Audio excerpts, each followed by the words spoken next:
Permanent makeup this morning as the trend of microblading is becoming more popular across the East. It's a tattooing procedure generally done on eyebrows. I recently got my eyebrows microbladed and invited our Not on Your Side cameras in for an up-close look at the procedure and the regulations surrounding it.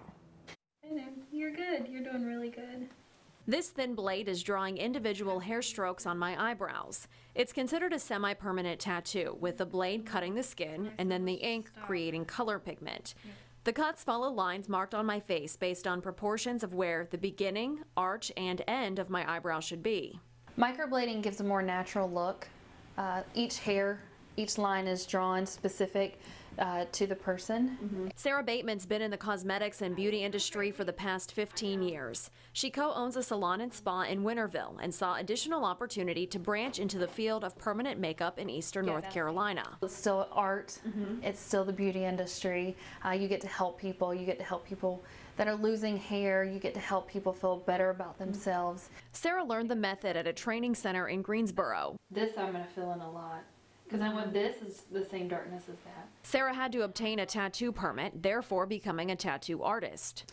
I feel like the regulations through the health department are a lot easier to obtain versus the cosmetology or cosmetic board. The Department of Health and Human Services issued her year-long permit after conducting a sanitation inspection. Every artist is going to have their own establishment. They're going to have their own way of doing things, so it's a very individualized inspection. There are about a dozen permanent makeup artists in Pitt County. As long as the artist passes a sanitation inspection, they can set up shop and start practicing.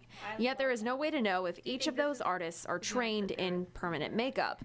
They could order equipment online and start doing it without any required training. For Sarah, that's a concern. There's a lot of information that's required for us to keep our tools clean, using disposable needles, making sure that we follow the bloodborne pathogen rules and regulations.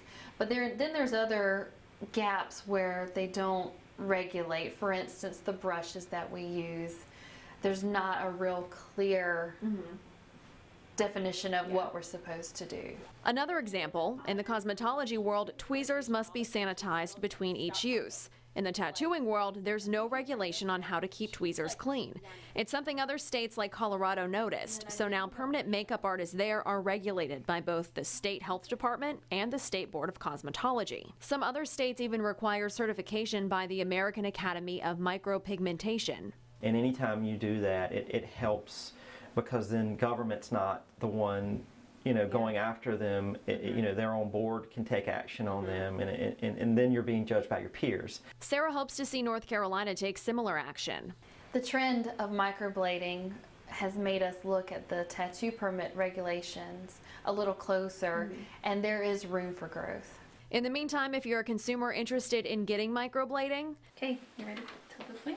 Call your local health department to see who in the area has a current permit. Then assess their work, read reviews, and ask for a consultation.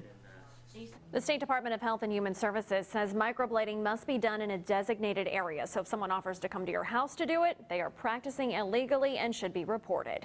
I've posted more information about microblading and permanent makeup for you at WNCT.com.